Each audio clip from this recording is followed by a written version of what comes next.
Welcome back to the school podcast here at SOAR School of Addiction Recovery. As most of you guys probably know, I'm Frank, and this is Cord, one of our head life coaches. We've taken a little hiatus over the past couple weeks, but here we are back live now, and this Guys, should I be got a no cool sound. episode. Can you hear us? We're with Josh Andrus right now. Let's see if we're muted. Sorry, while we work through these interruptions. That's just us. Internal speakers. Okay. Yeah. You hear us now? Still nothing? Let me text. Somewhere audio just apologize. clicked off, guys. I can't hear anything.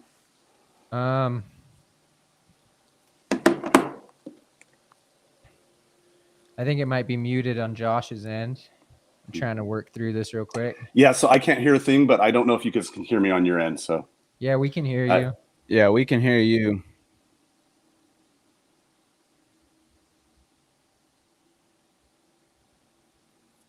if I leave and come back, will it reset the audio so I can hear it? I don't know. Can you see that chat? Thanks.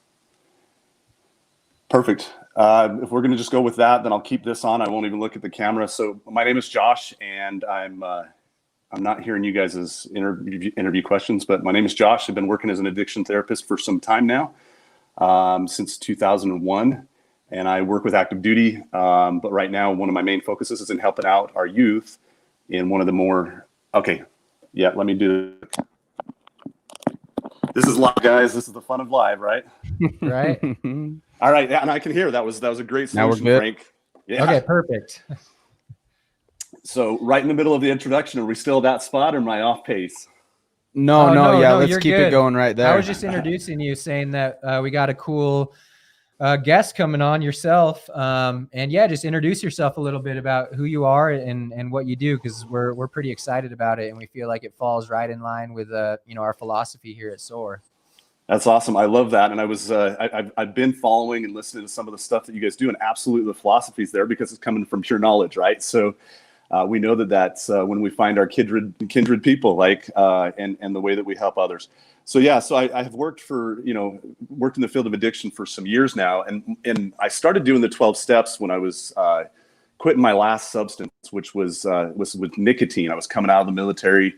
You didn't get a break in the military until you took a smoke break back then, right? And so I was working still with addicts and alcoholics that were coming out of the prison population out in San Diego.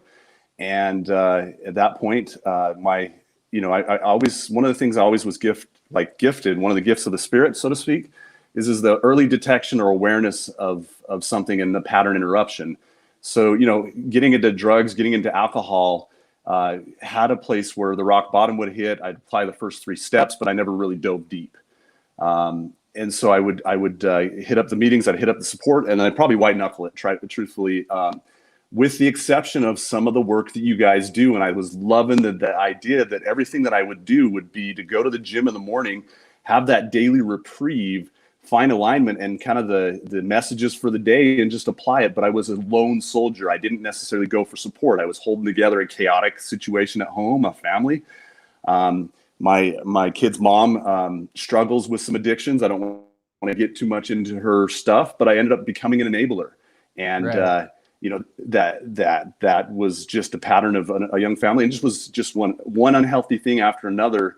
Every morning I'd go to the gym, I'd get myself back dialed in, do a lot of step 11 work, right? Conscious contact with a higher power, loving to try to stay in alignment. And then I'd come home to the chaos as an empath with a lot of trauma. I didn't know what I was trying to fix. It was this weird thing that I would just work trying to make everything fix. And that became the addiction. It's the people pleasing. And so, gradually over time, I was led to a meeting, early detection of lust.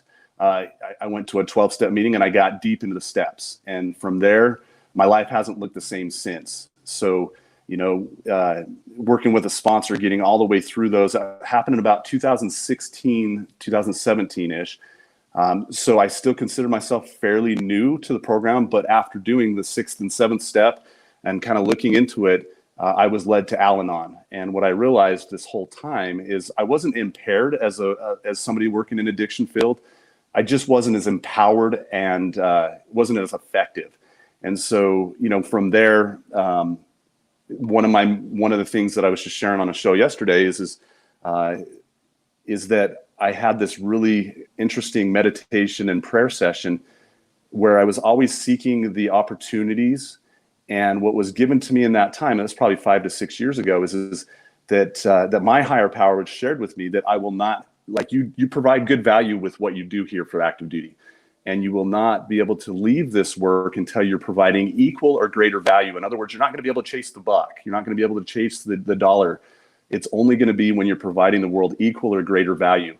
And so fast forward to today, I'm just super excited that what I'm doing right now is so needed. It's such an amazing calling that is allowing for, just in reading a book, a pattern interruption, not only for the kids, but mind you, this is not an addiction with media addiction and screen time that really has a rock bottom. And so it's hard to detect. It's something it does, but it takes it to the extremes. And then there's like this, let's ground somebody from a device, or you do whatever you can, almost this extreme version of dry out, right? And then it feels like the problem's taken care of. But really, the spirituality of the whole thing is this is a precursor for all other addictions, quite honestly, for our youth. But it's also one of those things. It's a family sickness, a family disease like any addiction, and it's not being talked about. It's not having a resource. And so I almost have the belief that part of my calling is to wake up with my books and the words that are now all rhyming for all 8 of them. And the 9th one's coming out here pretty quick. That it wakes up the family to the awareness so that they can do certain things even greater with, quality time to pattern interrupt. So, that's a really quick version of a whole lot of chaos that helped me to learn the lessons that I write about. Oh, that's cool. I like that. So do you find that there's it's similar work in terms of you helping with substance abuse and then also translating that to necessarily or addiction with screens and the internet and media and stuff like that? Because a lot of the behaviors are similar. What do you think some of the similarities or differences might be? Good. So I feel like there's 2 questions packed in there, and it's both amazing questions. And so, having done screenings for substances my whole life professionally, right? Like my whole adult life professionally after the military, I can tell you the exact parallels. So I'll tack that second. The first part of that question is,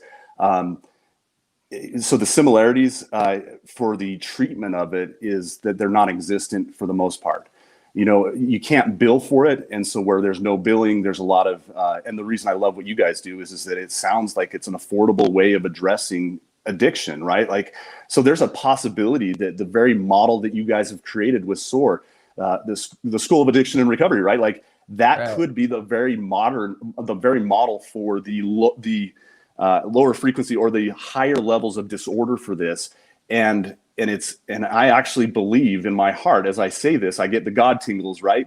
That you guys have come up with a more effective model than your traditional OPIOP, in a clinical setting. And that just is thrilling for me to be on a call with you guys.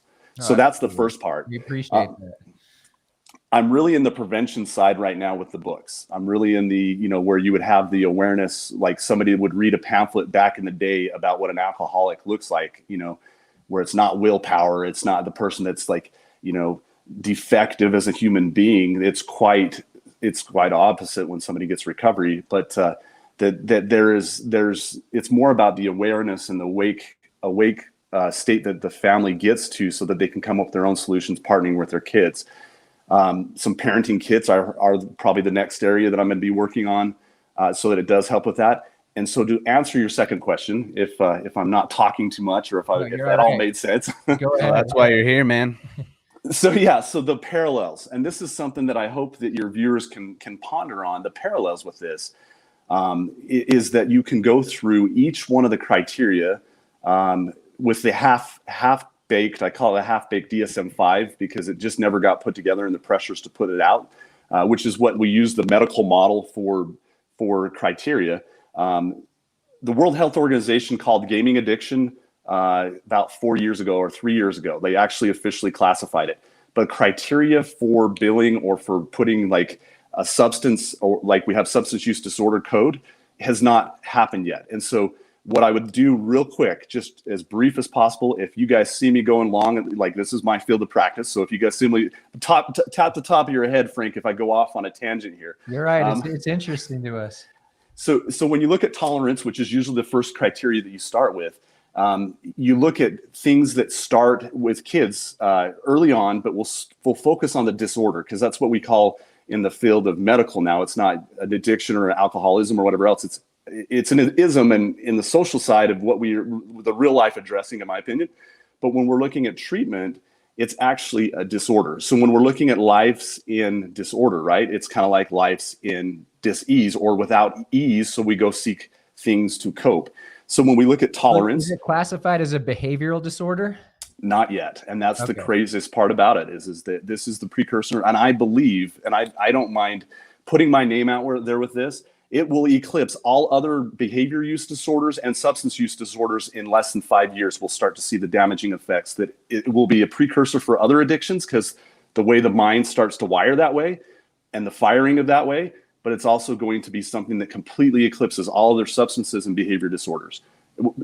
And we know that because pornography is looped into this as well. So screen time addiction in general, with gaming and everything like that, it's going to eclipse everything else. Well, and be a same to me in terms of, like, sorry to cut you off, but people continuing to do something despite negative consequences, right? So with me, right. like, I was a heroin addict. I kept doing it for years, despite the fact my life was falling apart. Cord, the same thing, drinking, heroin. But then with screen time, it's like lots of people might face adverse consequences, in their social lives, in their family lives, or even just how depressed and anxious they are, but they don't know another way out. So they keep doing it despite those negative consequences. And I think that's, I'm not sure if technically that's what classifies it as, a disorder or whatever, but it's clearly an issue that needs addressing. So that does actually, because what you just spoke of are 3 criteria that I counted. Well, I just pulled 3 out of my head. Like, right. It was so much truth that I wasn't listening from the logic side, but you're spot on with that. Like, it impacts social, emotional relationships. The saddest part though is it's so normalized right now that when it does, like, that the approaches and interventions as family, it's off. It is exactly like going to the alcoholic and saying, don't drink, going to the heroin addict and saying, what's wrong with you? Why are you still using, even though it's like that when a parent goes to a kid and says, get off your devices. And you know what the other subtlety is that they turn over and their parents are on their devices doing the same thing after they've told them to.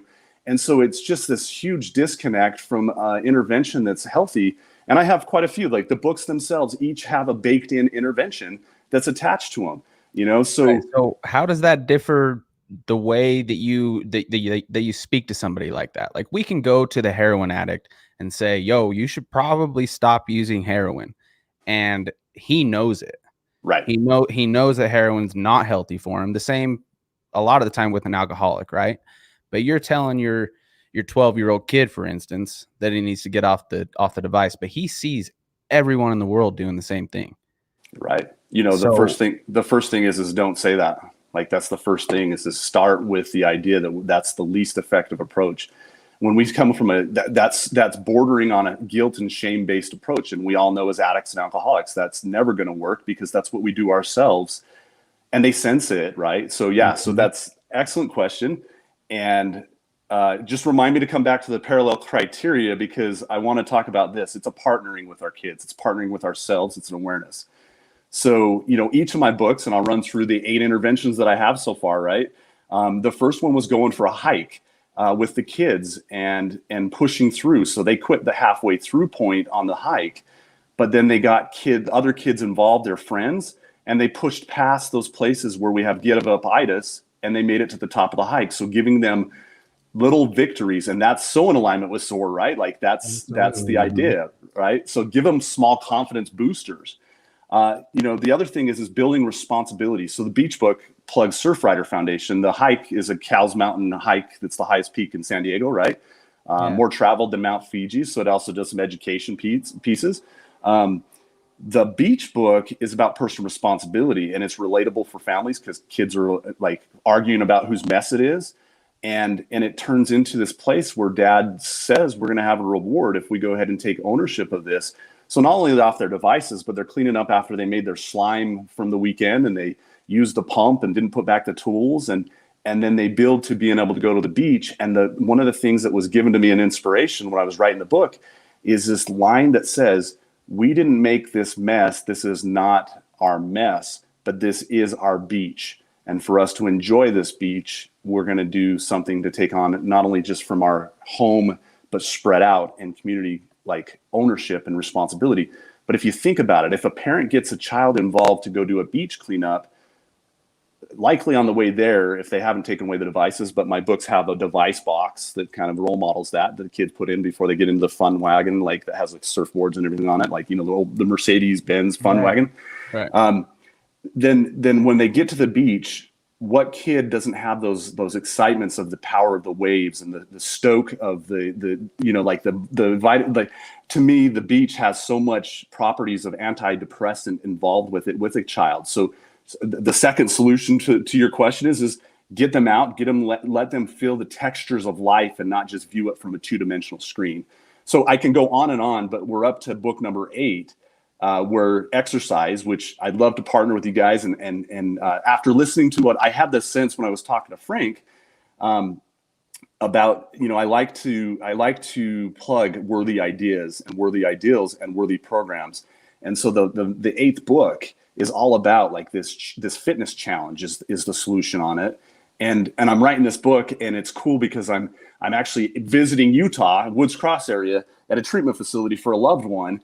And this book is birthed as I'm driving back to California, and here it is up in Ogden. There's some kindred people that up in doing what you guys do. So it's one of those beautiful things that has like this very spiritual feeling to it when I find out that you guys' program does what it does. Yeah, I like how you talked about the confidence boost, because one of the things that we talk about in the SOAR program is like, we orchestrate stress on purpose, right? We do it with the adults, and then we translate it for our youth groups as well, where, the kids come in, they see this really hard conditioning piece or this really hard lift, and a lot of them in their minds are like, oh, I don't know, this is stressful. Or while they're going through it, they're breathing hard, they want to give up, that give up-itis like you were talking about, but they make it through, they get a win and a confidence, and like they keep doing that over time. It translates to life performance too, I think. Oh, for sure. Yeah. And so Cord's been really instrumental in helping with our youth programs. We have like our main youth SOAR program, which is, for kids that are already on the front end of addiction, whether or not it's substance abuse or nicotine, vaping, video games. And then we have our one that's kind of a prevention, like you were talking about too, where kids are just coming in, learning and getting a taste of this lifestyle to, hopefully give them the tools so that they can prevent negative behaviors later on. Yeah, that's kind of my thing, I guess, is more of the prevention with the kids. Like I have another full-time job at a residential treatment facility for teenage boys. 14 to 18 years old. And so I'm just absolutely enthralled. I've been a little quiet, but just everything that you're saying is, I guess I'm probably taking more from this than anyone else, just because everything you're speaking is like what I want to learn.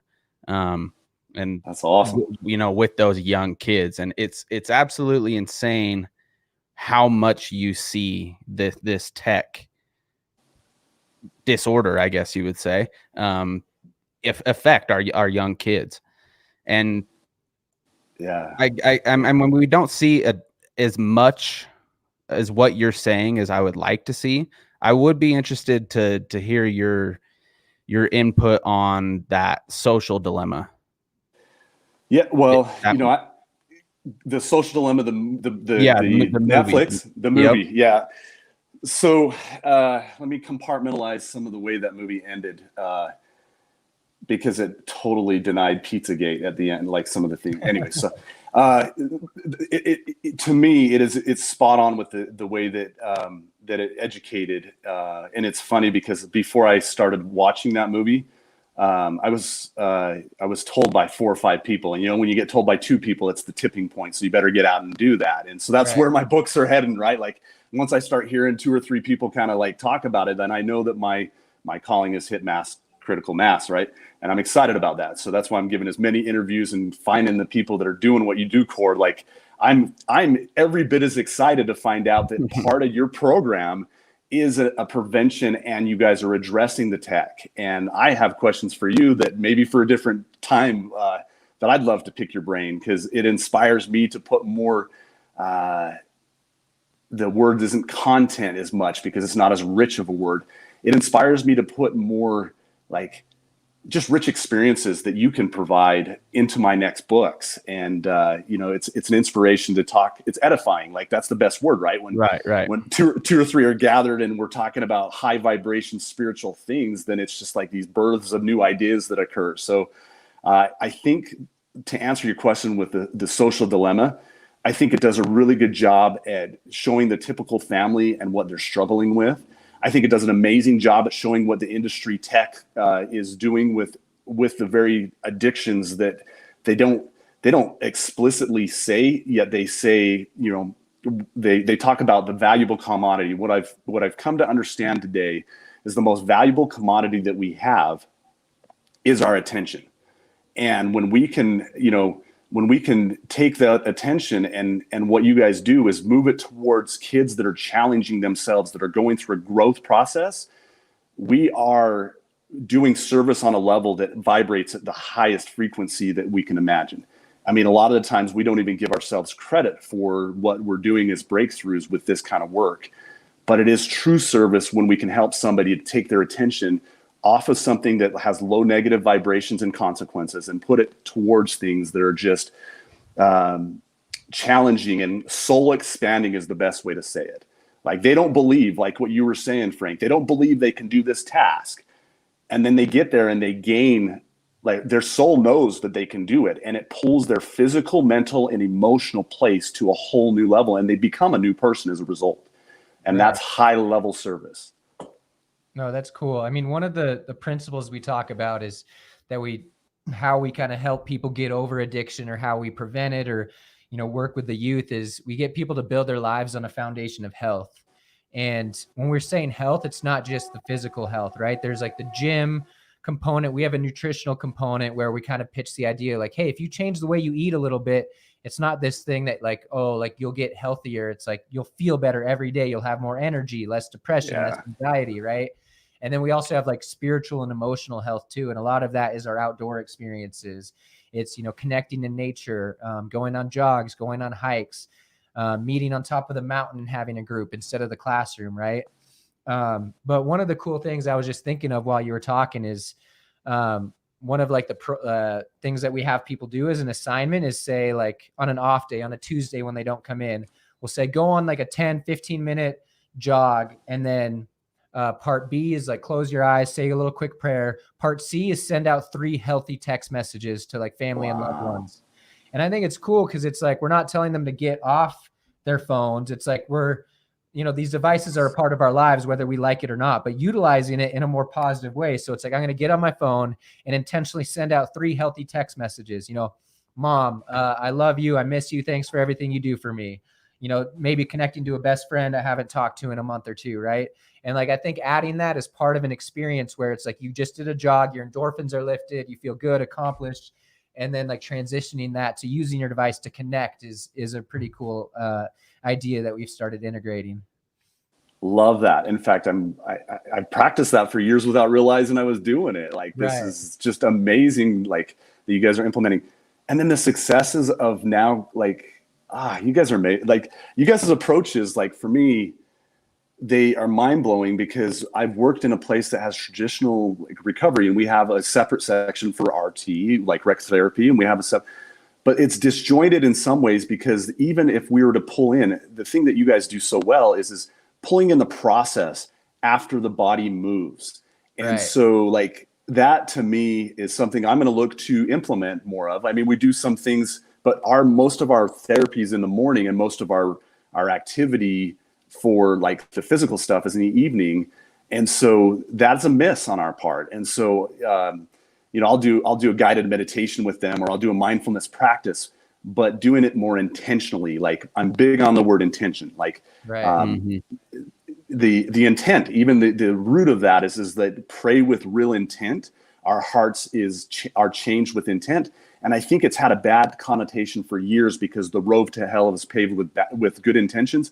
Yeah. That's not the same kind of vibration of that word that we're talking about here. We can set intentions, and that's what you guys do so well. So, yeah, it's insane to see the way that I bring that back to my personal life or what I teach in the gym and everything like that with my students is you go into the gym with intention, right? Like we're training. And you do that piece, and then all of a sudden, following the gym and that training piece, you don't even have to work on intention because it's automatically clicked on. It's aligned. You're either sizzling like bacon after a workout, right, or you just did a really intentional Olympic weightlifting session, and so automatically after that's happening, my mind, there's not a chance any substance abuse, any triggers are coming into my head. And so picking up my phone and doing something healthy is a whole lot easier than me waking up and instead of hopping on Instagram, sending three healthy texts. It's a whole lot easier to send those 3 texts after I've done something that intention is already in my heart. And it's interesting because we've played with that before. Like we kind of figured it out over time, but the past couple of years, like sometimes we would have group and then go in the gym. And then after doing it for a bit, we discovered like these groups aren't as fruitful if we do them beforehand because people just got off work. Everyone's kind of like, a little bit withdrawn and like, yeah. And it's more like kind of feels like textbooky, like school. But if we all just like, come in, we train with intention, like you're saying, we lift together, we sweat together, and then go in the groups. It's like all of a sudden these beautiful conversations just kind of spring out of nowhere. And it's a pretty cool system that, we didn't really do it intentionally, but like after doing it the other way, we were like, hey, it works a lot better if we train first. Right. Man, the self-awareness, and it's cool that you guys have been able to develop is like and have those red tapes that's removed like it is from like, but you just reminded me that this has occurred at our program, but again with less intention where I would start a workout group or I'd start talking about it in my overcoming depression specialty group, and there would be groups of people that would lift the whole community. You'd see them like they'd get up at 0500 and get into the gym, and I'd see them over there, like when I'm at the gym, it's separate from our facility. So I nod and like, but I'm, patient confidentiality is a premium and hip and stuff. Right. But I'd see this group and there would be a thread that would run through them, and the connection of that thread would lift the whole community. And so I've seen evidence of it. It's just you guys helped me to put to words some of my own personal practices and disciplines and what I've seen with my patient community for years. And that's just another thrilling thing that I'm seeing here. No, definitely. One other cool thing I've noticed is we've had people in our program, even in our adult program, that haven't necessarily struggled with substance abuse. There's one gentleman last year who his main thing was depression, anxiety. He had PTSD from an experience he had when he was younger. And he came in and hopped in with this adult group where everyone else is, an alcoholic and a heroin addict. And at first we were thinking like, this might be weird to mix these, kind of 2 patient classes, but it worked out beautifully because at the end of the day, it's like the same issue, I think. Right. And like we look at it like the same. It's just, he didn't latch on to substances as a coping skill. He just didn't have that. So he just struggled with the same issues that all of us do, but ours on the surface look like it's, the drugs or the substances or the alcohol. But it's cool watching us like mold those and, treat people with all sorts of different problems with the same methods. And it's, it's not weird and it's not hard to relate to each other. You just reminded me of one of my biggest quotes that I've said for the patients that are kind of skeptical. When I tell them I get up at 0400 to get to the gym, it used to be 3:45, right? Because I'd have to get it in before getting to work to put myself on. I get to work on the base at 6:30. But my quote is this, like, if you choose to put yourself through hell way before you meet anybody else, it's your time. It's your personal self-growth time. If you choose to put yourself through hell early, nobody else's hell and stress and pressure will even touch you. Mm-hmm. And there's a deeper spiritual principle with that in the sense that we're under attack. Like we have epigenetics that line up with our energies and our unprocessed emotions. And so the reason we have toxic responses and reaction is it's a built up of toxic levels. I call them like plates that have food on it that doesn't stack well. So that when we have a toxic trigger that comes through, that now tips the plates. Now, if you put yourself through hell intentionally on purpose, those stacks of plates get lowered in other emotional responses and reactions, so that when you have those relapse triggers or you have the buildup and you haven't been able to do processing through the day, instead of being at this level, what you guys are doing with your program, and it brings down those toxic reactions and responses down to this level where they're manageable until you can get to the healthy, supportive self-care, self-growth, step work, meetings, and support. It is a total, like, spiritually based and recovery based principle. And I'm just, it's cutting edge that you guys do that, but there's also some energy epigenetics and work that we're purifying the DNA that's even in us when we go over and overcome some of that trauma. And I've been doing that for years. And some of the people that I'm working with today that look at entities and attacks and that, and the, like, stuff that, your viewers, we might have to connect some dots to lead them to, but there's some real evidence and scientific practices at work here.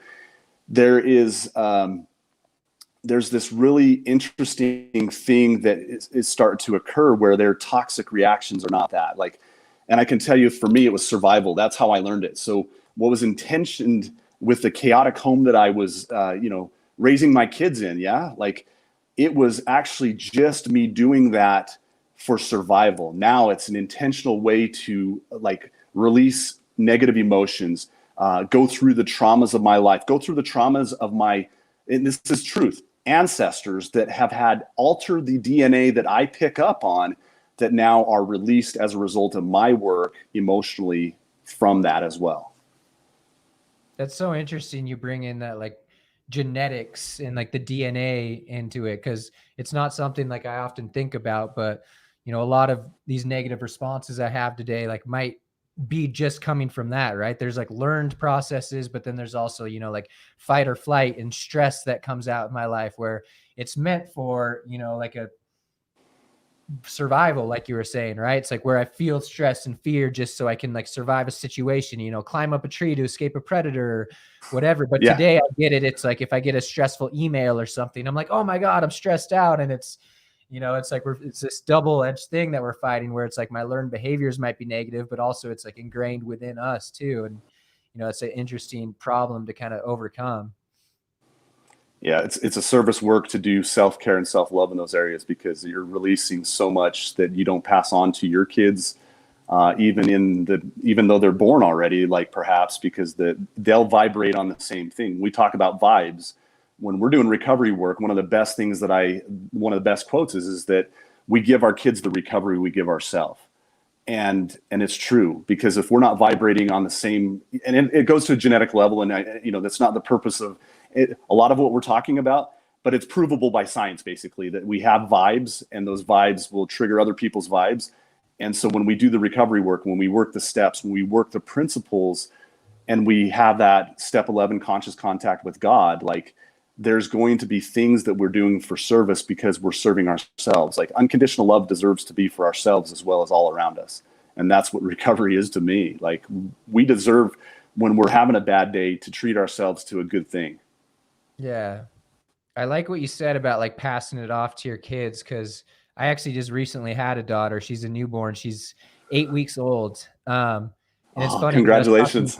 Oh, thank you. It's been cool. It's been a cool journey. But like, in the weeks leading up to when she was born, I had family members, like my mom and aunt, kind of talking to me, like, well, what are you doing to prepare? Like, are you reading these books? And, like, they're trying to send me baby books and stuff. And I was like, taking it in stride. Like, yeah, you're right. There's probably a lot that I could learn, but honestly, the best preparation I have for fatherhood is, like, my experience as a recovering addict, and, like, living this lifestyle and doing the steps and living these principles has prepared me better than, any baby book could have. Right.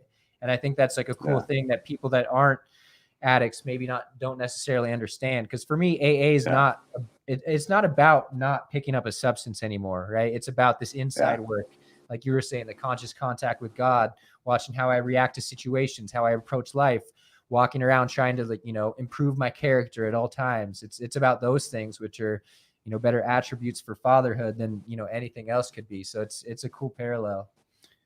No, I think it's more, and for me, I think it's a ton about that service piece that you were just talking about. Yeah. We have a very unique opportunity to reach people that most people can't reach in in a way most people can't reach them. And how you said, passing it on to your kids and how they feed off your vibes and everything. It's insane to see. If I come into the gym and I have my kids class that I teach, if I'm in a bad mood, and they're going to see that immediately. Right. And at the house that I work at, the same thing. If I'm in a bad mood, I don't want to be at work. They don't want to see me, and they're not going to listen to anything I see or anything I say. And so if I'm not constantly working on myself and my spiritual work inside of me, then why in the world are they going to work on theirs? Yeah. And I think it's a really cool opportunity that people like us have to be able to reach people in a different aspect of life that nobody else can. Oh, for sure. So much of what you're saying, it's Cord, right? How do you spell your first name, just to make sure? CORD, like an extension cord. That's it is, man. No, I was just having these ideas about like even the way that you show up in the world, Cord, because again, like the vibration word chord, like that you strike the chord for people, or you plug in like to the right source. Like it's such a cool thing. Like you're plugged in, like, and I think the cool thing I need to that, rebrand myself like that. There you go. Right. But it is like, because you're aware of that. Like I had some time that I had to think about what it is that I was doing my part in a dysfunctional family. And I had to really look at myself and think, look, the outward appearance, a lot of the times we understand things from a logical place where like we go to school and we take tests and we get graded on the logic, but there's very little that we get trained on in emotional states.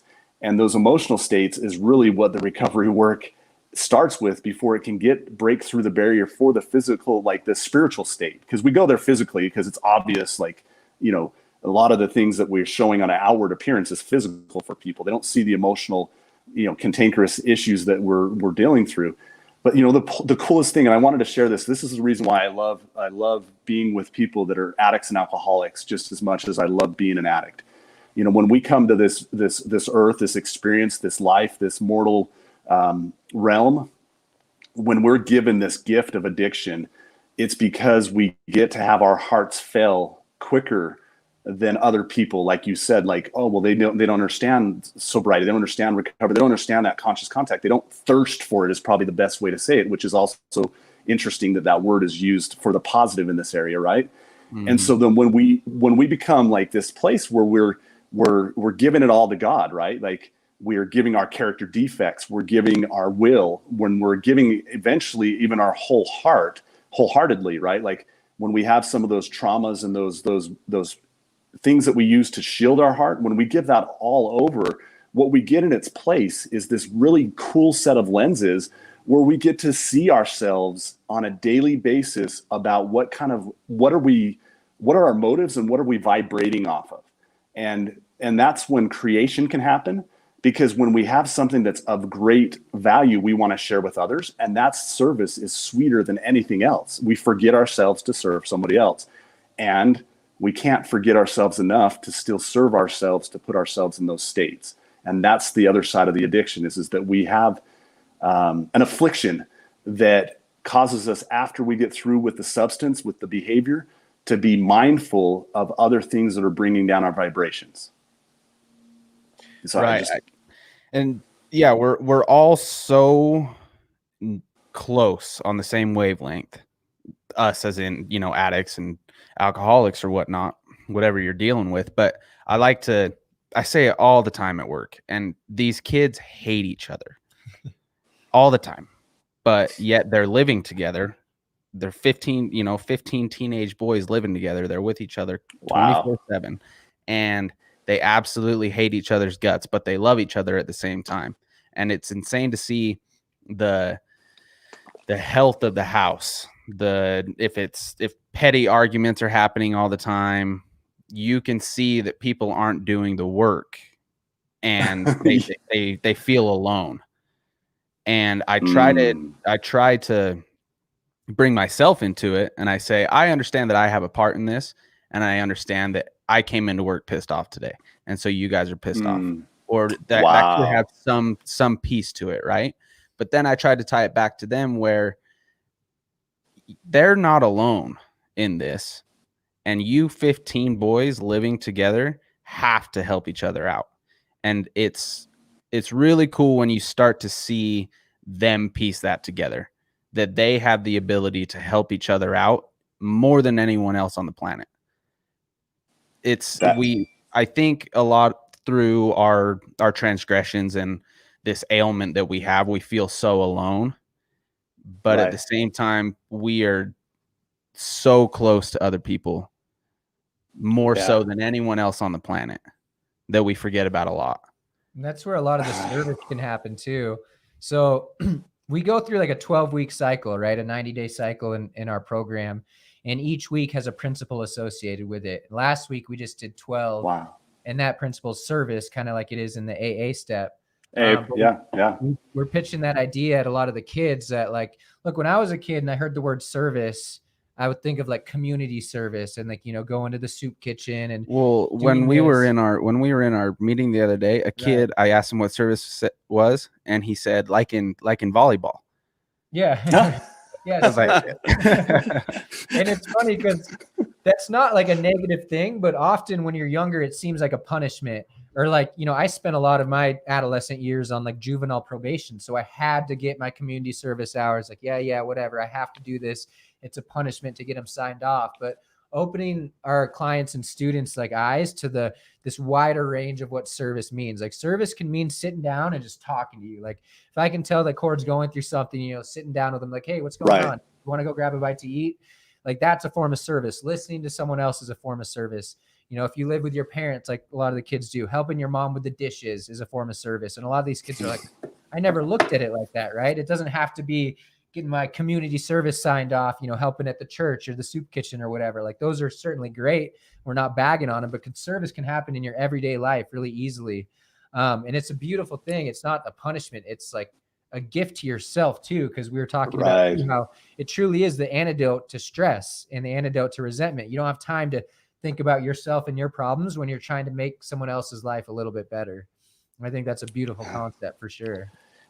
So, and I just pull a couple of things that you both just reminded me of. Like I wrote this book, Thriving During COVID and Beyond, and it picks up on exactly what Cord talks about with hate and love and the facilitating of what something that could look like a negative to a positive. Hey, you guys hate each other. Let's see what we can do to learn and grow from that process.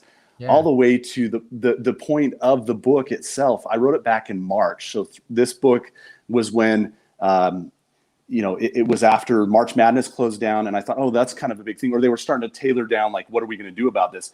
And then the other thing that happened was the NBA shut down, right? So you guys are out there with the Jazz. And I immediately thought about it because that was my team when I was growing up. Like, and when I thought about it, I thought, man, that's going to hit every single city in the U.S. And so this is a legit, like, this is bigger than anybody thought. And immediately, like on a macro level of empathy, I thought, if the parents are going to start being confused about this, the kids are going to be whack. Like they're going to be like in different homes. They're going to have different confusions. They're going to have different perspectives. And so over Easter weekend in 1 week, the very first book I rhymed, I worked with my illustrator and just grinded out and ended up turning out this book. And one of the pages in the book, do you guys mind if I read this real quick? No, go ahead. It's aligned with exactly what you're talking about. So it actually shows them helping their parents, right? Oh, hey, guess what, guys? We got some technical difficulty. I just dropped the phone. I'm so excited to share this. Real life problems. Real life problems, yeah. So the first of our heroes were our parents we never really knew. My sister and I noticed when mom looked a little blue. Blue is a way of describing an unhappy mood. Dad gone too long as an essential worker, and mom thinks he's a pretty swell dude. Yeah, I put some surfer words in there, but mom shows us more patience and kindness. That's what she chose. The dishes and sweeping as a nice surprise after we folded the clothes. And so, Jocko Willink actually gave me the idea on this one. He writes kids books too, and he's got a great podcast. He's local to San Diego and a Navy SEAL. So it's pretty rad to have him out there. The gym, I drive by the gym that he does jujitsu at all the time. And so it's cool to have that kindred soul out there.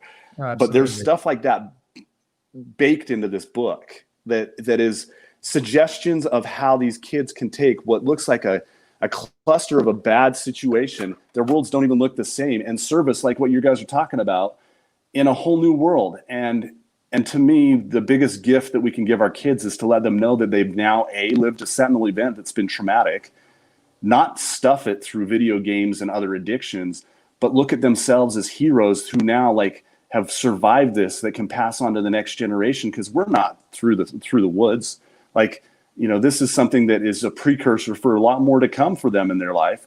But it's not unlike our 9/11, where we had our lives change as a result of those events, and everybody was traumatized at different levels.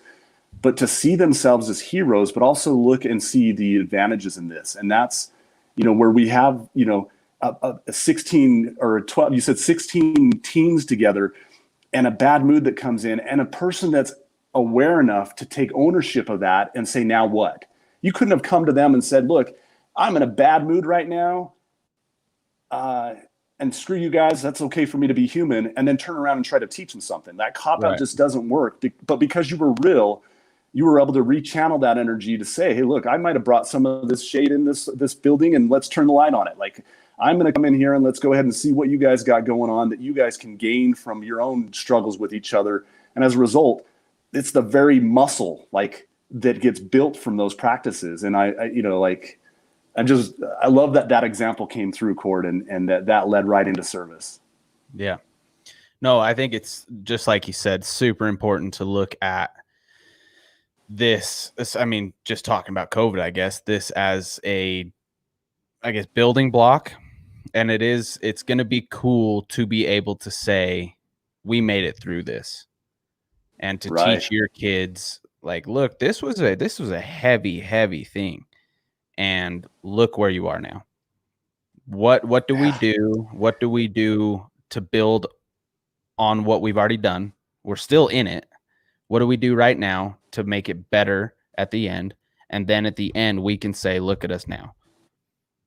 I think that's a really cool way to look at it. Yeah. I think a lot of people look at it as in, holy hell. Yeah. Like, what is going on with the world? Yeah. And they get this almost dark pit of despair in their heart, which unfortunately I think is what's going on with a lot of the world right now. But I think it's super important to be that beacon of hope. I think for me personally, as you know, someone that's in recovery, it's like easy to kind of flip that switch and look at it and be grateful for it and be like, this is a time when I can have gratitude for all the things that, you know, I took for granted earlier, you know, just walk into the store. And this morning I tried to go to Best Buy to pick up something we needed electronically for this podcast. And it's like, Best Buy was closed and the guy was outside. We're like, we're only doing curbside pickup. You can't come in the store, but you can order it online and we'll bring it out to you in an hour. And I'm like, I don't have time. And then I'm like, you know, it's cool. Like even just like something little like that I would have taken for granted before. It's like, you know, an opportunity to not only be grateful for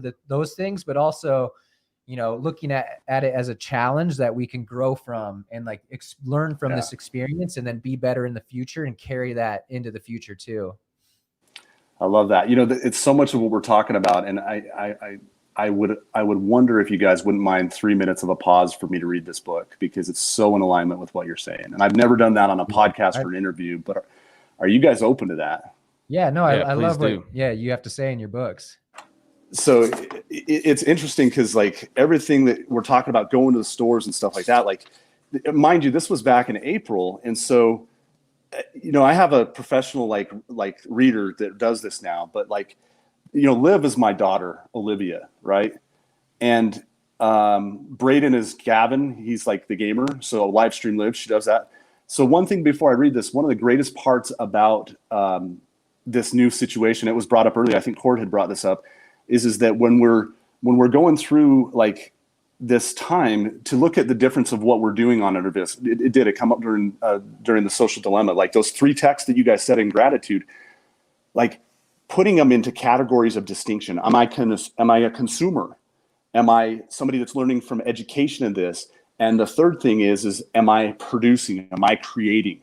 And so each of those things have their place if we're using like consumer. If you're using it to recreate or recreate, there's some boundaries around it, but that's your choice, right? Like, but then it's kind of like the harm reduction model of devices, right? But then education is inevitable. And it was the first week the kids were out and like kind of coming out of school. I remember it was around that time, right? And And so like letting them know that they're more equipped than any generation to learn online. And I put Khan Academy. I give a little plug for my guy Selma Khan, that like up north from Stanford area, that he came out as a hedge fund. He's changed the world as a result of technology. I can't sit back and say technology is all bad, but I can help. My uncle uses Khan Academy to learn Chinese. It blows you away what he's put together, right? Like, that got me. And that all started. Yes, and it all started because his niece in Florida needed some tutoring on so that she wouldn't get limited by her job choices because she was struggling with some math that would lead her to calculus. But that kind of stuff comes, like these changes in the world, like what you guys are doing, changes in treatment models is what I see what you guys are doing. Building it around the activity and what the body can tell us, and then also knowing that we can clear ourselves so we're not so up in our head, right? Which is what pays the bills nowadays. Like that stuff revolutionizes because it comes from a need. You guys also have the model as a result of the need of coverage and affordable treatment.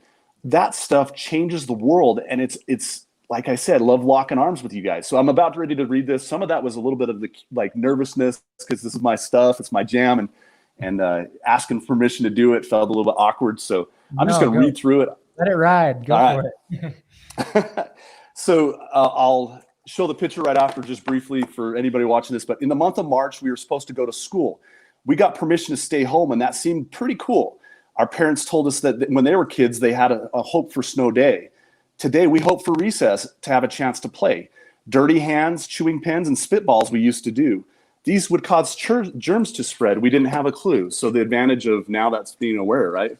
I'm going to turn this light off just for a second, see if the picture comes through. And there's a spitball coming from a kid out in the corner. 20 seconds hand washing, using hand sanitizer, video conferencing friends, just to name a few. Coronavirus 2019 is COVID-19 shortened for you. Touching my face is something I did without thinking what I was doing. Now I have heard it so much from mom, I could spend the time stewing. The facts are the facts. Now we know what's best. No complaining for the rest. About hygiene, and I will stay positive for the rest. Sorry, I jumbled the words on that one, but we got the pictures with the hand touching. Hand sanitizer and distancing at least 6 feet. This is what this makes for an adjustment when a new friend I meet. So still planning that they can make friends. That's so important right now. Mm-hmm. It might be necessary to be cautious if you have a chance to go to the store. Kindness, patience, and consideration, I will practice a lot more. My mask hides my expressions. I'm learning to smile with my eyes. Our patience and kindness at a store shouldn't be a surprise. So just not losing some of that stuff, right? We know that team sports are shut down for a while. The schools closed and the amusement parks that used to make us smile. When you see these things, you might feel a little weird inside. Our neighbors' consideration added to the sense of my community pride.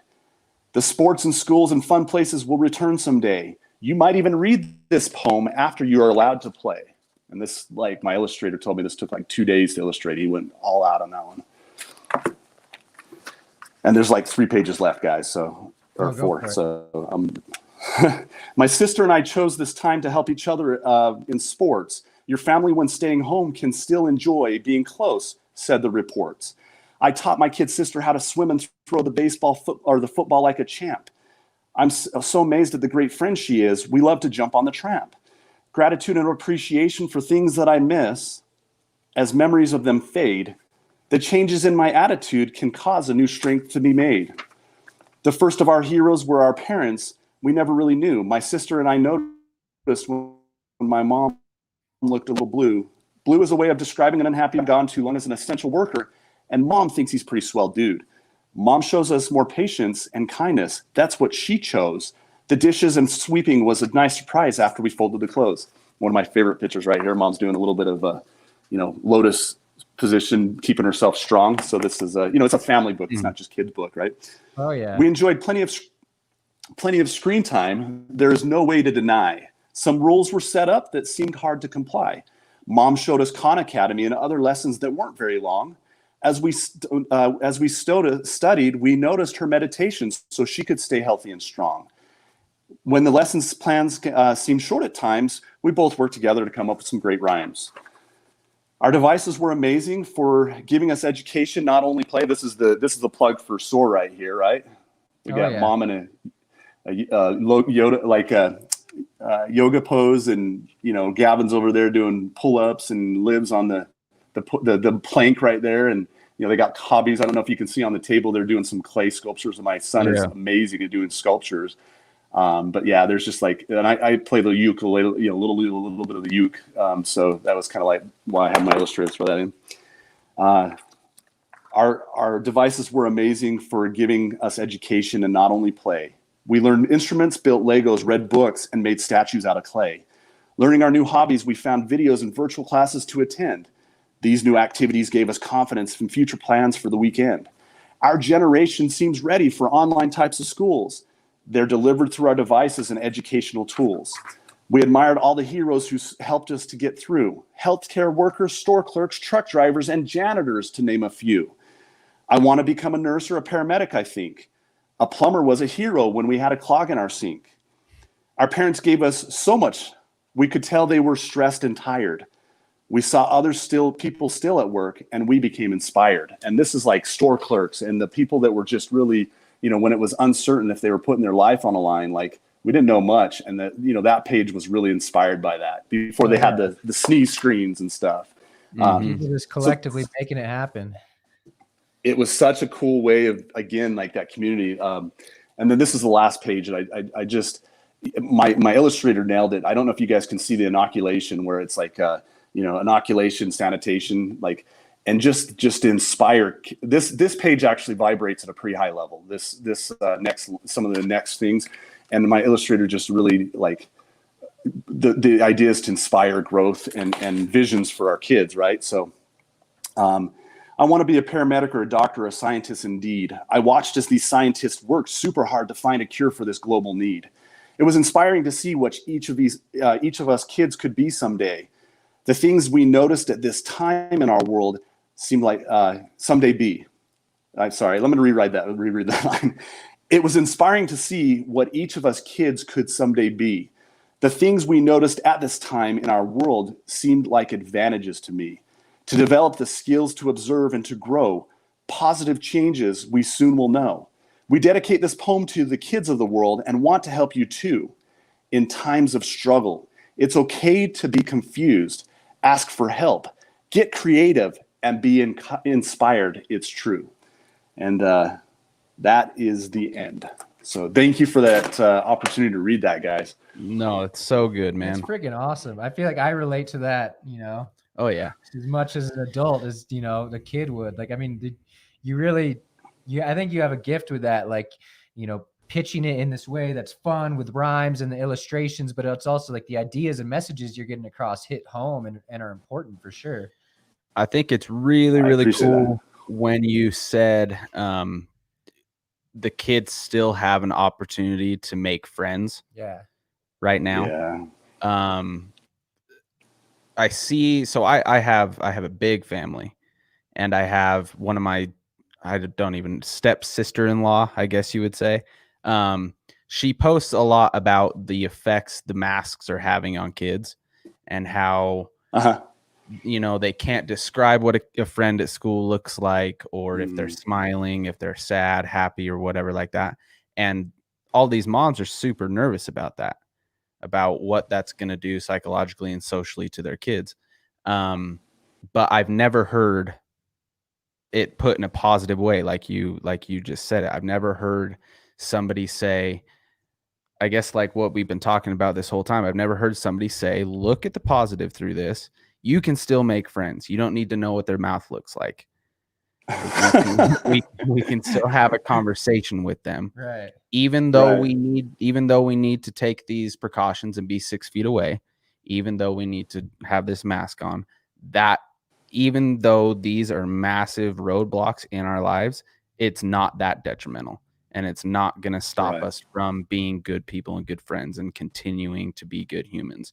And I don't know, that just spoke to me a lot. It's the first time I heard somebody actually be positive about the situation. And then I like when you're talking about all the hobbies and stuff, and like the opportunity to, build Legos and learn a new art or craft, or, the Khan Academy and all that. Cause I think that was really cool too. Like we had all of a sudden, most of us, all this free time, especially in the beginning, March, April, where a lot of people were staying home. There was like uncertainty to to do all these things. And, we talked about it a lot here at SOAR where, if someone would say like, oh, I was so bored. We're like, no, like boredom is like this imaginary thing that like it's a prison you construct for yourself. Like, and it's that's fire. That's fire. Write that one down, Frank. Go ahead. I like it. But we even teach it in our manual too, that boredom is simply a lack of creativity. Because if I really think about it, there's not enough time in the world or my lifetime to be able to read all the books that are out there, listen to all the music that are out there, appreciate all the art, hike all the hikes, see all the mountains. Like there's not enough time in my lifetime to do all that. Right. So it's like the issue is like, what are we going to do with our time? Like you were saying in the beginning, how our attention is, the most valuable commodity, what we pay attention to, what we spend our time doing and plugged into, that, boredom isn't really like, we try to teach that and, get that across, especially to the younger kids here, that it's simply a lack of creativity, that if you're bored, there are so many things to be able to do, to go out and experience, to learn, to whatever, that, you just have to open your mind a little bit and, find what your interests or passions are, and then, learn how to pursue them. It can be uncomfortable at first, stepping outside of your comfort zone, but, that's what we're here to do. That's where the growth happens. Love that. Yeah. One of the things I tell, I have like the last class when they're getting out of the 35-day program. And one of the things I love to tell them about boredom is like our brains are a gift, the way they're wired. They said it was only 12% of the population. I'm a believer that there's going to be like, because of what I'm working against, right? What we're working against, there's so much more addictive things. I think it's probably closer to 40 to 50% of the population that will end up being addicted, where it was only 12% when I went through school. The point here is there's a beautiful gift in that, where we get locked on, we get obsessed, and we have a program to help us to stay balanced, right?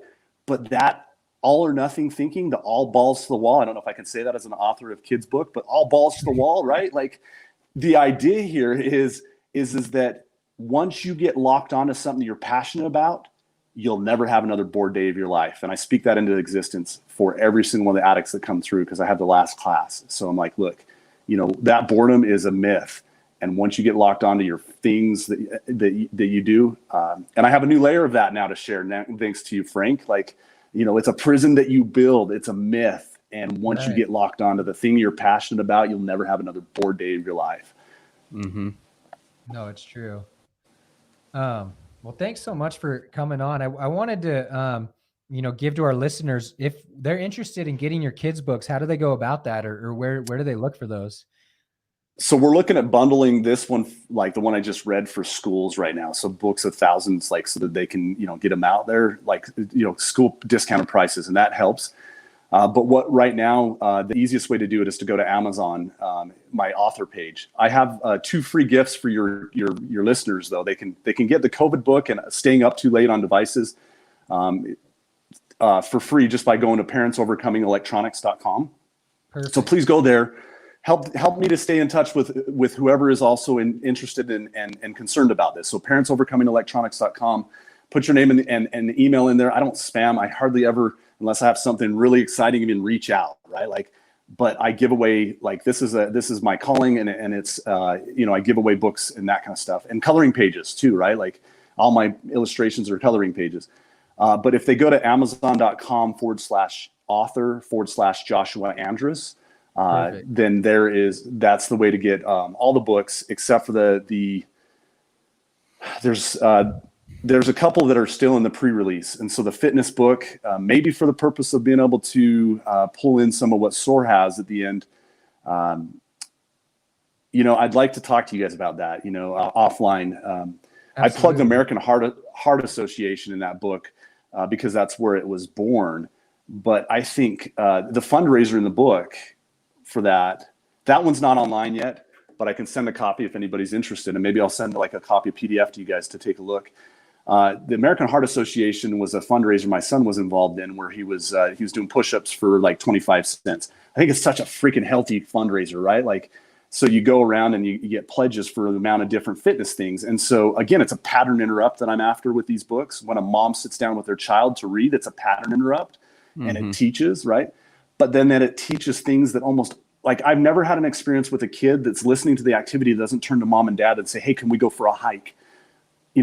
Hey, can we do that fundraiser? And so I could plug something that I love and I appreciate it, like SOAR, with a fundraiser that's just so cookie cutter easy to put together, where kids are doing activity raising money for fundraising, and they're doing service like that. Like, it doesn't have to be American Heart Association. In fact, I kind of don't like that it is, because it wasn't, I haven't gotten the red tape permission for using their example of their fundraiser. So, Right. That's kind of like, I'm ADD as heck. Like, I call it ADA, the attention deficit advantage, because sometimes there's advantages to that. But, Right. but you asked me how they can get the books, and I'm clear over here talking about a way to fundraise that kids can get involved in fitness. So, maybe great. that's for, yeah. So, oh, guys, hey, dropping it live again.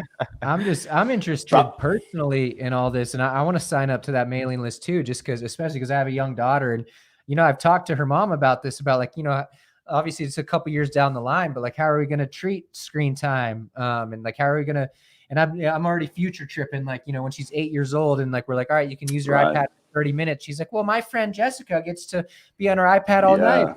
Oh, well, what's my response to that? And it's like, right. It's just like, learning these, so true.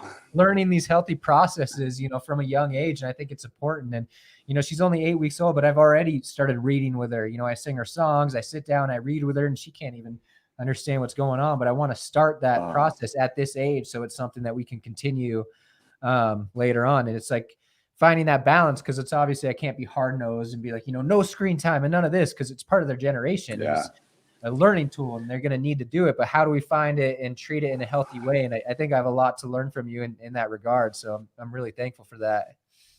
Boy, I feel like when you started saying that, like, there's so many different directions. I feel like if you guys are open to it in about like 3 or 4 months, have them be back on again, because you guys' questions have really, I've got to a little bookend, no pun intended, but I haven't really fully explored some of the philosophies and the ideas. But, Frank, you reading to your daughter, like, one of the things I thought about is just that tuning into that, like, bond that you guys have. One of the things that we need to do as parents most is take ownership and responsibility that we perpetuated the problem from childhood, when they went to their pediatrician's office and they had the iPad babysitter on their lap. Right. From their earliest age, like, that was educationally justified in many different ways. There's no reason for shame. We were doing what we needed to with the information we had, literally. And knowing that when we're at dates and we're going out and we're dating our queen, like that we're not on our devices, like that's where it starts, taking ownership of our own self, like the Mahatma Gandhi, be the change you want to see in the world, right? But then to know the empathic bond that you're creating with your daughter just by singing to her, like, that's so empowering for her to literally tune into those vibes later on. The opposite of that, and this is something I feel very strongly about and am sensitive, because it's not the responsibility of a mom and a young mother that's doing this. I have full sensitivity to that. But the idea that they don't know what they don't know. Empathy is first created in the brain by looking down at the child, not first because there's some womb empathy created, but by looking down into the child's eyes while breastfeeding. Yeah. And I bring this up because part of the ownership we have to take is as early as the child is born, sometimes the device is in the hand because the balance is possible, and they're watching something to cope with the monotony of that very beautiful empathy forming task. And so being creative, being mindful as a dad, because we're very to-do oriented, masculine energy that, I'm not saying it's exclusive to males, right? But coming home and retiring our phone. I got your text message at 2 a.m. this morning because I was quality time in it, right? Exactly. I like that. And for me, like, that's a pattern interruption because it hasn't always been that way. So do we take our callings so seriously that we're disconnected as fathers from that? And you're not. You're doing something so impactful. Like, we will find how much, like, how much you're actually doing in the future when that can be tested. But I get the sense that that's such a high gift that you're giving your daughter. And congratulations on being aware. No, thank you. I appreciate that. Well, yeah, we would definitely love to have you on again in the future. And if you're ever up in Utah, I know you said you were from Davis County, but please give us a ring and, stop by our gym, say hi, do a little workout, and that would be awesome to connect in that way too. Absolutely. And I got the paddle boards and the kayak out here, guys. So, San Diego's a fun place to visit. Come travel. Oh, Hit me absolutely. up. My mom lives in Del Mar, so next time I'm out there, I'll hit you up for sure. Nice, for sure. Definitely. Well, thank you, Joshua. Yeah, it was a pleasure, man. We appreciate it. We appreciate it. For those of you watching live, and then we will post this on all our audio platforms on Monday, Spotify, Apple Podcasts, wherever you listen, and then it'll be available on our Facebook and YouTube channels as well. So thanks for tuning in again, guys, and thank you a bunch, Joshua. That was a pleasure. It's my pleasure for sure, too. So thanks, guys. Take care, brother. Yeah, thank thank you.